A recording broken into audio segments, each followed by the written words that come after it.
Bismillahirrahmanirrahim. Alhamdulillahirabbil alamin.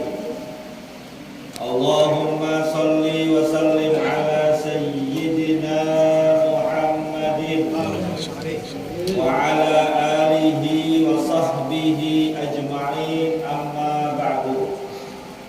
Faqad qala Allah ta'ala, a'udzu billahi minasy syaithanir rajim. Bismillahirrahmanirrahim. Wasari'u ila maghfiratin min rabbikum wa jannatin arduhas samawati wal ard uiddat lil muttaqin. Shadaqallahul azim wa sadaqa Rasulullah sallallahu alaihi wasallam Nabiyul Habibul Karim, wa nahnu ala dzalika minasyahidin wasyakirin walhamdulillahi rabbil alamin. Yang saya hormati dan muliakan Imam Salat Isya dan Tarawih kita, Ustadz Sulaiman SAG. Yang saya hormati dan muliakan segenap pengurus dan jamaah Musholla Nur Hidayatullah, bapak-bapak, ibu-ibu hadirin yang dimuliakan oleh Allah. Alhamdulillah, kita sudah melaksanakan kewajiban kita salat Isya, dilaksanakan secara berjamaah pula. Yang kata baginda Nabi kita Muhammad sallallahu alaihi wasallam, salatul jamaati tabdulu min salatil fardhi bi 27 darajatan. Salat yang dilakukan secara berjamaah, baik di musholla, di masjid ataupun di rumah, itu lebih utama dibandingkan salat kita sendirian berbanding 27 derajat.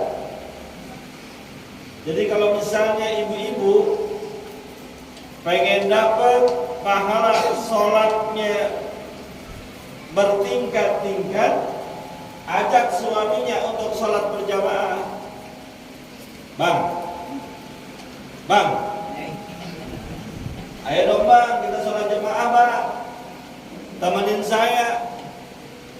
Kata suaminya, ya saya pengen ke musholla. Ya udah, abang maghrib ke musholla, isaknya bareng-bareng sama saya bang. Kita sholat berjamaah di kamar berdua aja. Enak gak tuh kira-kira? Habis sholat isya langsung deh tuh sholat sunat. Belum mikir kemana-mana.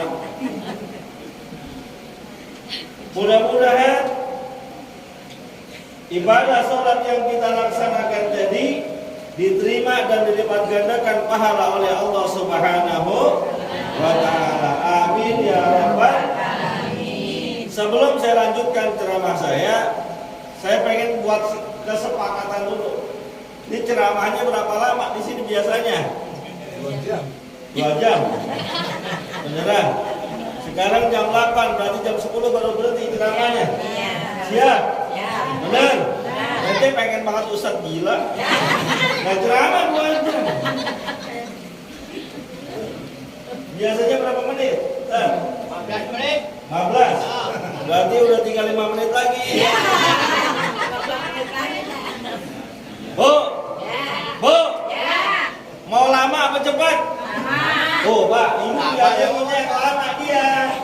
Bagaimana kayak caranya supaya lama? Nggak lama. Orang puas yang cepet deh. Gak usah panjang-panjang ya, cukup mungkin 20 menit. Perut kita lagi pada kenyang ini. Betul ya? Perut kenyang, mata ngantuk. Ibu sambil nyender gak apa-apa bu. Sambil minum juga gak apa-apa. Kalau perlu ada konsumsi, keluar konsumsinya sih. Santai aja sama saya. Hadirin yang dimuliakan oleh Allah, malam hari ini kita memasuki malam yang ke 14 daripada bulan Ramadan. Betul ya? Berarti lebaran dikit lagi bu. Bu, lebaran dikit lagi. Nastar udah dibikin. Pestengnya udah. Putri salju? Kue sempret? Ya belum semua. THR-nya belum turun. Maksud saya bukan itu sebetulnya. Di mana masjid dan musola, alhamdulillah saya bisa singgah di sana. Semakin menjelang berakhirnya Ramadan, jemaahnya rata-rata semakin berkurang. Nah itu. Hari pertama, hari kedua, hari ketiga, jamaahnya membludak, meluber, bahkan sampai kadang-kadang di jalanan. Betul ya Bu ya? Termasuk di sini. Jangan kata jemaahnya, imam masuk susah. Tapi semakin ke sini, udah azan berkumandang, belum ada yang nongol. Pas komat baru pada datang ke satu-satu. Kok tahu Ustaz? Emang gue lihatin dari tadi. Itu kan emang. Padahal Masya Allah di musala sini saya lihat rumahnya dempet-dempet. Kalau rumahnya padat kayak gini berarti orangnya banyak. Kalau orangnya banyak, logikanya seharusnya yang berjamaah di musola juga banyak. Tapi saya berhusnuzon, mungkin mereka pada sholat tarawih di rumahnya masing-masing. Imamnya TV.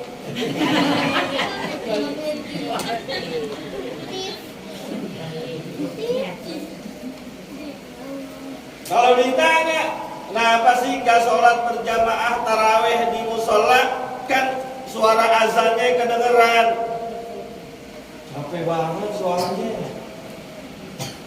Kadang-kadang imamnya suka kelewatan, nggak tahu waktu. Padahal kalau yang saya rasain tadi, imamnya cakep gak tuh? Cepet apa lambat tuh? Ibarat pembalap Valentino Rossi. Ngepot terus. Gak apa-apa yang kayak gitu ya. Daripada lama-lama pikiran.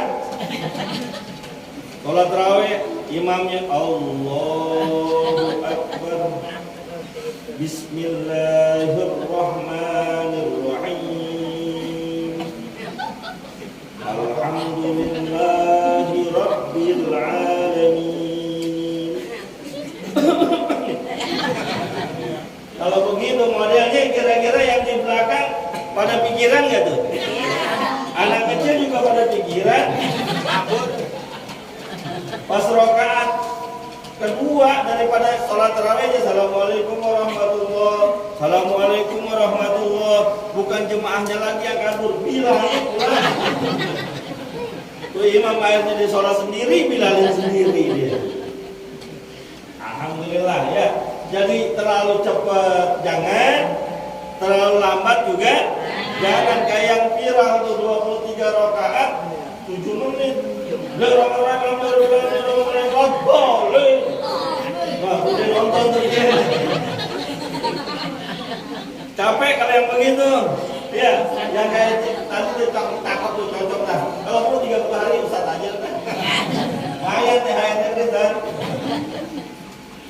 Maka oleh karena itu, Ramadan yang sudah hampir setengah kita lewati ini harus menjadi sarana perbaikan diri kita, sarana peningkatan derajat kita, sarana diampuni dosa dan kesalahan kita.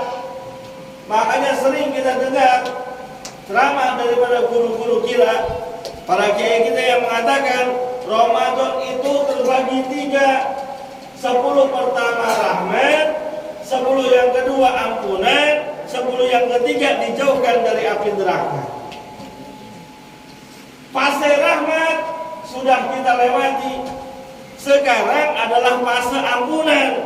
Maksudnya di saat ini, di momen ini, upayakan semaksimal mungkin agar kita mendapatkan ampunan dari Allah Subhanahu wa taala. Caranya bagaimana? Itu masalahnya. Oh. Ya. Tinggal 5 menit lagi. Ya. 15 menit lagi. Nambah. Bener? Nambah berapa 15 menit lagi? Deal nih? Wani biro.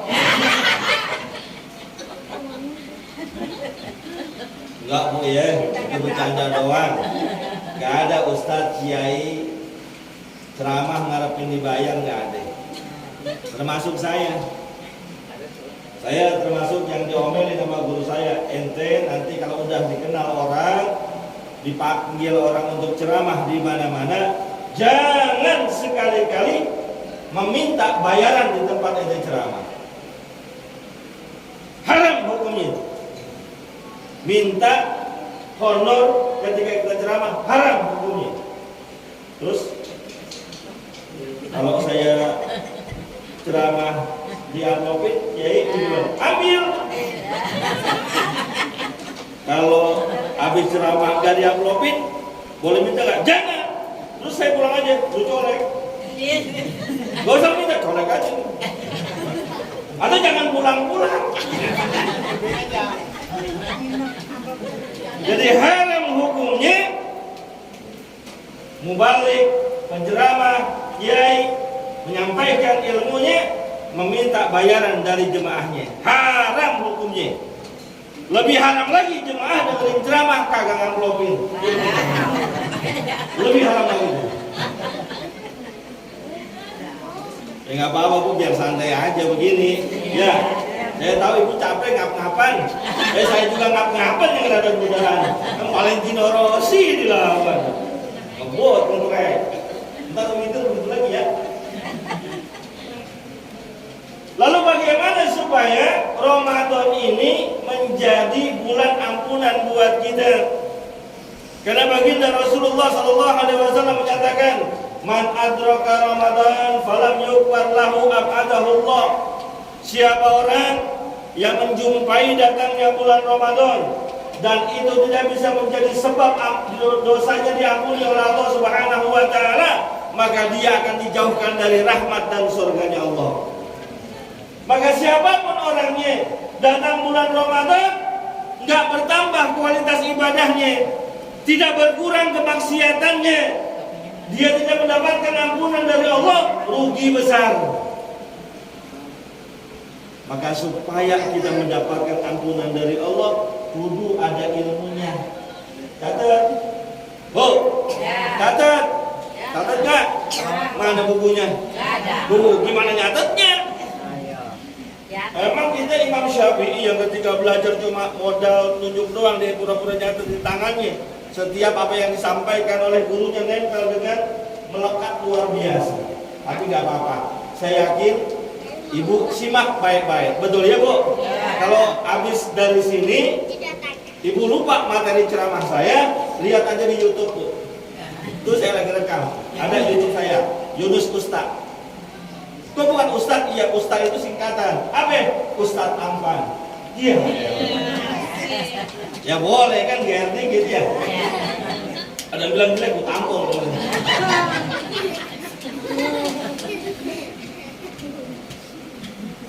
Apa syaratnya supaya mendapatkan ampunan dari Allah?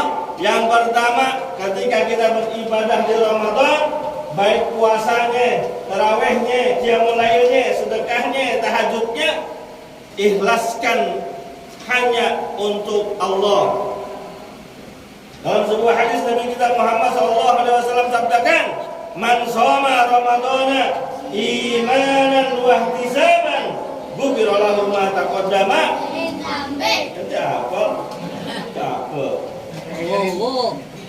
Siapa orang yang puasa di bulan Ramadan berdasarkan iman, berdasarkan dia ikhlas mengharapkan ridhonya Allah, maka akan diampuni dosanya yang telah lalu.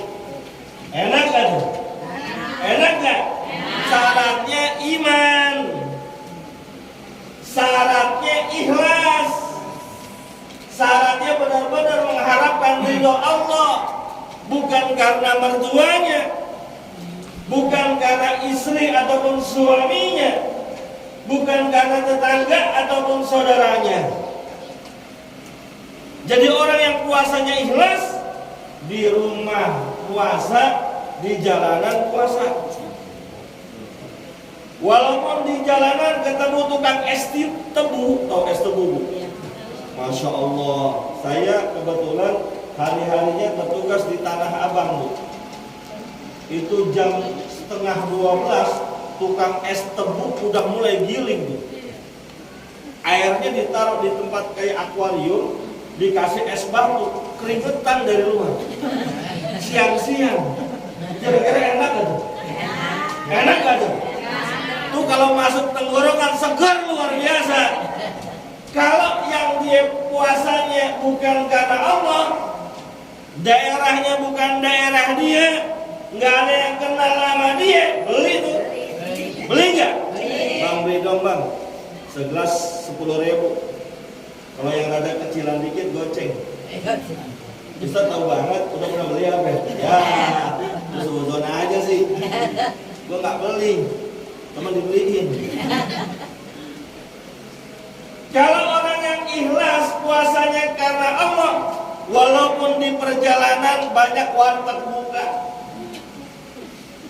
banyak tukang pangsit buka, tukang soto buka, tukang pecel ayam buka, nggak ada yang lihat, nggak ada yang kenal dia, daerahnya bukan daerah rumah dia, mampir itu belok.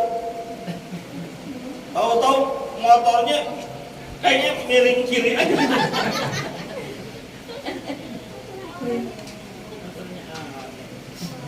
Orang nggak ada yang lihat, makan dah.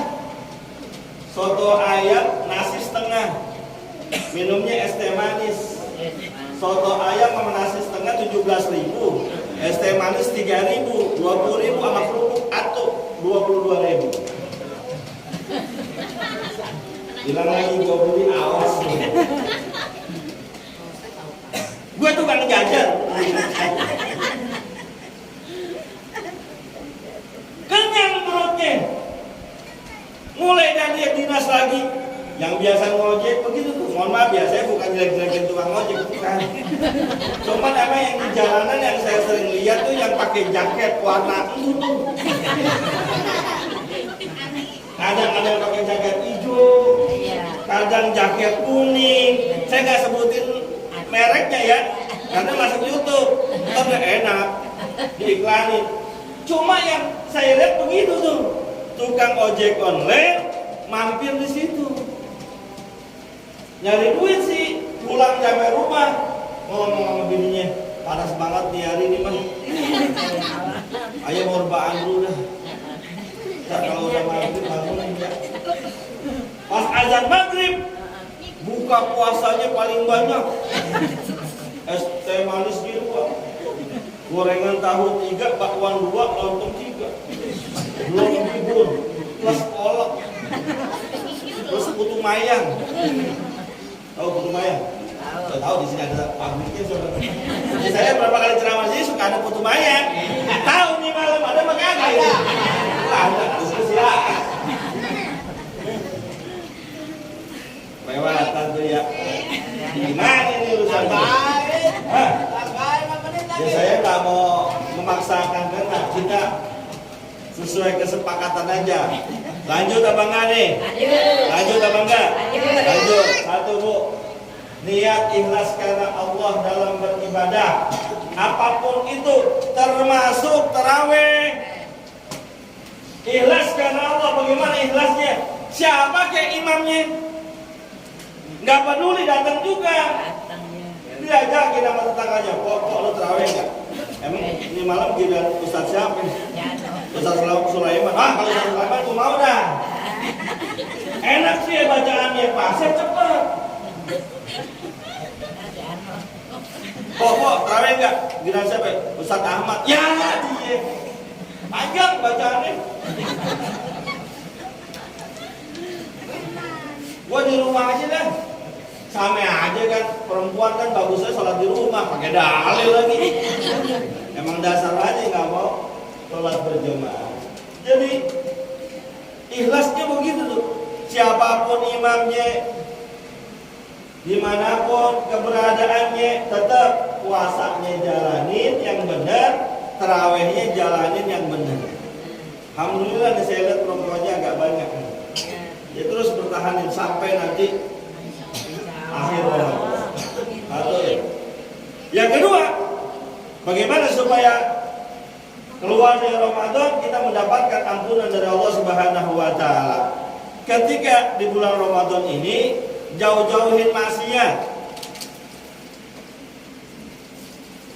Maksiat apa aja? Maksiat hati, maksiat mata, maksiat telinga, termasuk maksiat mulut. Jauhin. Emang hati ada maksiatnya Ustaz? Ada. Kesel, gedek, bawaannya pengen marah mulu, gondokkan orangnya. Itu Ustaz ceramah pakai nambah lagi. Ketahuan udah jam 8:20. Bukan bro, kenyang banget ini. Udah berhenti nggak beda? Masih tambah lagi, bukan nambah lagi. Ustaz dari mana sih? Jangan pakai yang begitu. Ada nggak yang ngomong begitu? Ya kagak ada, kedengeran orang di hati. Kesel, gedek.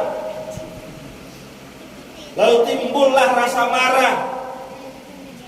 Padahal puasa ngajarin kita untuk sabar. Puasa mengajarkan kita untuk meredam emosi. Jangan sampai meluap sesuatu yang tidak diinginkan oleh Allah Subhanahu wa taala. Makanya gambaran dalam hadis, kalau diajakin berantem, dicaci maki, dihina, kamu lagi puasa, katakan ini sorry, saya lagi puasa. Masih dihina juga, gue lagi puasa. Dihina terus, gue puasa. Dihina lagi, tenteng palanya. Habis maghrib.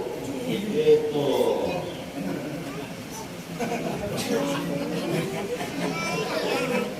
Awas bu, gara-gara hati yang keselan, yang gedek, yang kecewa, timbul emosi.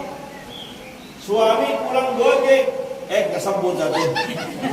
Suami pulang narik, berangkat habis sembahyang subuh, pulang mau maghrib, cuma dapat 27.500. Ngomong sama bininya, mah ini dapat 27.500. Bensin udah rada kosong, ayah ambil ya buat beli bensin 10.000 liter. Mama pegang dulu 17.500 buat makan sahur sama buka, kalau bisa pakai ayam.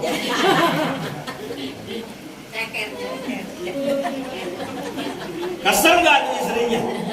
Udah berangkat seharian, dapatnya dikit, minta yang macem-macem lagi dia. Ngomong sembarangan, lu ya bang, bisa nggak sih nyari duit? Bener apa sih kagak? Jangan-jangan lu bukannya narik, lu cari masjid, lu cuma numpang tidur doang lu soalnya. Awas bu, hati-hati.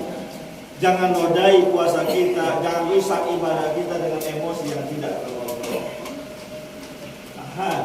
Tahan.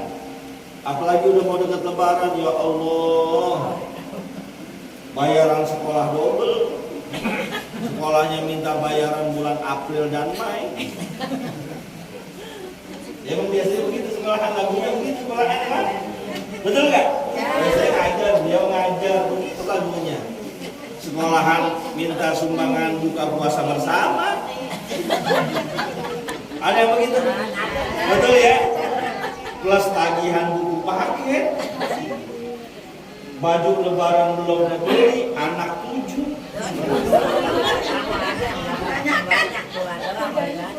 Kalau kita yang tua nggak apa-apa deh bang, nggak dibeliin baju tuh anak-anak, beliin ngapain barang 1 setel. Ya kalau nggak bisa dibloin pasar kecil kayak itu.